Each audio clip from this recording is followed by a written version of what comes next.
Как прошел этот год и удалось ли нам оправдать ожидания жителей, обсудим с директором блока по процессам реализации и передачи объектов недвижимости группы компаний А101 Артемом Григорьевым. Артем, здравствуйте. Здравствуйте, Ксения.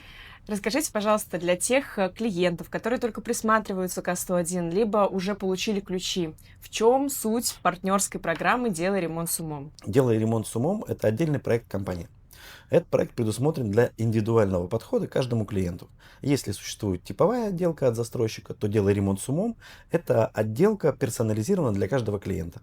В ней рассматривается индивидуальный подход к каждому клиенту, выработка дизайн-проекта, отработка на этапах строительно-монтажных работ подконтрольной группы компании А101 при помощи наших партнеров. Почему для А101 важно продавать не просто квадратные метры, но и оставаться с клиентом на этапе ремонта? Ксюш, мы строим города, в которых хочется жить. Поэтому жизнь в городе не останавливается после реализации квадратных метров. Приобретая квадратные метры, наш клиент, в принципе, остается с нами на очень-очень долго. Поэтому, продавая квадратный метр, мы стараемся оказывать клиенту дополнительные услуги. Данный проект «Делай ремонт с умом» в том числе и является этой услугой, где мы взаимодействуем с клиентом на одном из самых сложных этапов его жизни – это ремонт.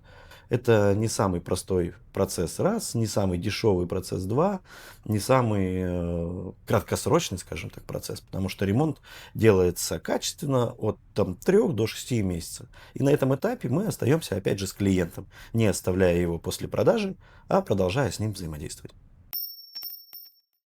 Артем, давайте честно, какие трудности были при запуске проекта и как вообще удалось синхронизировать ожидания клиентов с реальностью и с партнерами, которые в итоге объединились в эту программу? Год назад мы были абсолютно маленьким стартапом. Как у любого начинающего бизнеса, мы боялись ошибиться. Мы, помимо того, что боялись ошибиться, мы пробовали, смотрели на отзывы клиентов, рассматривали варианты с коммуникацией с ним.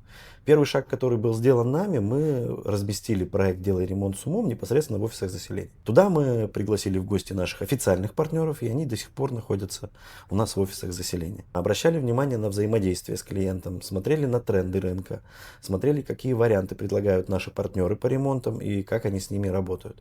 Отслеживали взаимодействие партнера абсолютно на всех этапах, начиная с коммуникации с клиентом, что говорит партнер, как говорит партнер, оценивали, как реагируют на это клиенты, смотрели конверсию, нравится ли это клиенту, не нравится ли это клиенту, попадаем ли мы в ценовую категорию, попадаем ли мы в желание клиента, понимаем ли мы, что хочет клиент и возможно ли это реализовать силами текущего партнера на данном проекте.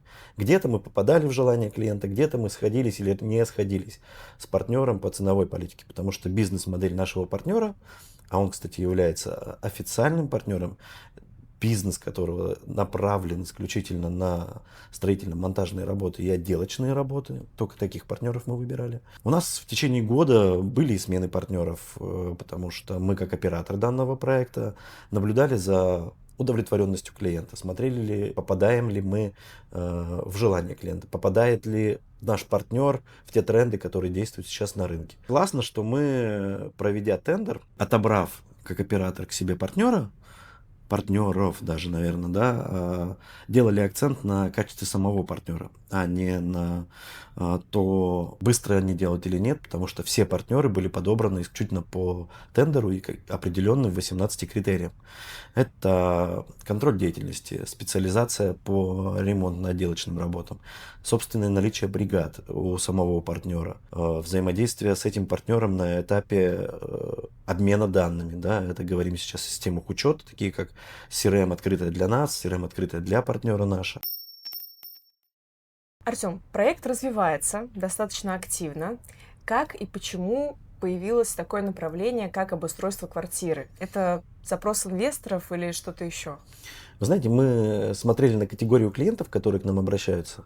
По этапам в течение года, в принципе, шли по проекту. Ремонты завершались, проект заканчивался, и мы начали ловить запрос, если так можно сказать, клиента: а могли бы вы декорировать мою квартиру, поставить туда текстиль, разместить картинки или подготовить квартиру, например, для сдачи в аренду, как инвестиция. Классно сработало, мы вовремя подхватили этот тренд и решили, что нам в принципе нужен еще один партнер, который будет заниматься этим видом деятельности. Мы сначала акцентировали внимание на запросе. Это говорит о том, что мы в принципе в проекте слышим клиента. Пришел запрос обустроить квартиру. Для чего? Для того, чтобы ее быстро сдать. Или сдать ее, например, дороже. Это классный кейс.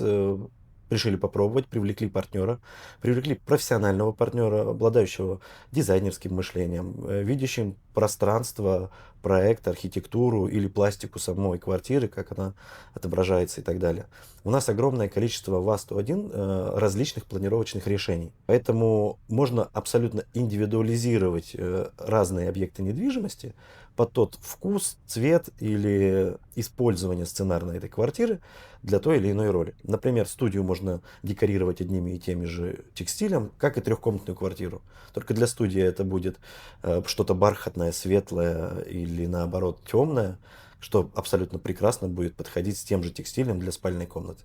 Поэтому, услышав этот запрос, появился партнер, который готов заниматься декорированием и обустройством объекта недвижимости. Получили следующую выгоду.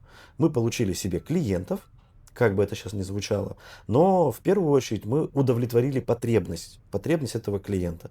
Потребность в обустройстве, инвестиционной привлекательности объекта недвижимости, ну, либо получение блага и удовольствия, визуального удовольствия от нового объекта недвижимости.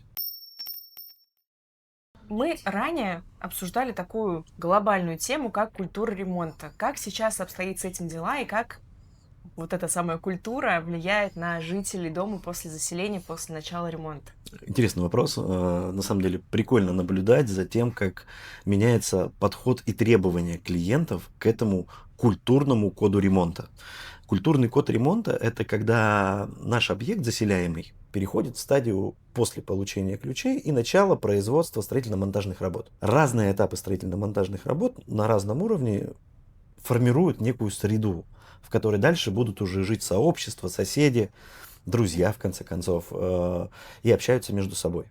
Когда у вас на этаже наблюдается порядок даже во время строительных, пыльных, грязных работ, это качество. Когда у вас у соседа зашита дверь и зашито пространство от лифта до квартиры, и оно защищено, и это сделала строительная компания, либо строительная бригада партнера, это влияет на соседа, потому что он в противном случае не хочет быть тем самым, кто в домашнем чате останется человеком, разводящим мусор. И вот эту прививку толерантности, прививку культурного кода производства работ мы, в принципе, начали прививать к партнерам. Еще даже на этапе тендера, когда выбирали его. Сейчас все проекты и реализуемые проекты, все объекты недвижимости, находящиеся на стадии ремонтных работ, обязательно содержат защиту мест общественного пользования. От лифтового холла, от самого лифта до ремонта объекта недвижимости. Контроль за выполнением шумных работ, обеденное время и режимом тишины, так называемым, в новом доме, он остается на уровне подсознания. И все наши партнеры, которые до сих пор участвуют в проекте, их либо хотят участвовать в нашем проекте, они обязаны соблюдать этот культурный код, как мы уже сейчас с вами придумали название, по выполнению данного процесса и работ. Артем, отлично, итоги года подведены. Что ждет наших клиентов и вообще всех нас и проект в следующем году или на следующем этапе? Мы выросли из стартапа в нормальный проект, который уже абсолютно адекватно работает на рынке и, в принципе, является коммерческим, приносящим прибыль как компании, так и удовольствие нашим клиентам. Второе, куда мы двигаемся и развиваемся, мы расширяем проект. У нас в группе компании А101 развивается география проектов, которые мы начали передавать в этом году и планируем передавать объекты, завершать строительство в проектах на этапе и переходить в этап заселения. У нас появляются на вводе новые локации. Мы расширяем этот проект, масштабируем его и на новые локации, то, о чем я говорил. Развитие не останавливается только на объектах недвижимости, квартиры. Мы понимаем, что у нас еще есть и коммерческие помещения. В этом году, если мы говорим о 26-м, вводится бизнес-центр второй-третьей очереди объектов недвижимости. Мы расширяем географию проекта «Делай ремонт с умом» на объекты коммерческой инфраструктуры. Это совершенно другой подход, совершенно другая потребность у клиентов. Здесь мы, наработав опыт с квартирами, понимаем, что ремонт офисов – это немножко другое. Здесь другая целевая аудитория, здесь другая потребность. Мы, проанализировав рынок, поняли, что ребятам из коммерческой недвижимости, нашим клиентам, необходимо другой подход, интересные решения, мобильность, скорость исполнения. То, что в принципе на квартире, но здесь требования либо выше, либо ниже по тому или иному запросу. Спасибо большое, Артем. И все-таки год назад мы затеяли действительно большое дело. Ведь ремонт — это не про стройку, это про жизнь, которая начинается сразу после получения ключей. С вами была Ксения Гулида. Делайте ремонт с умом.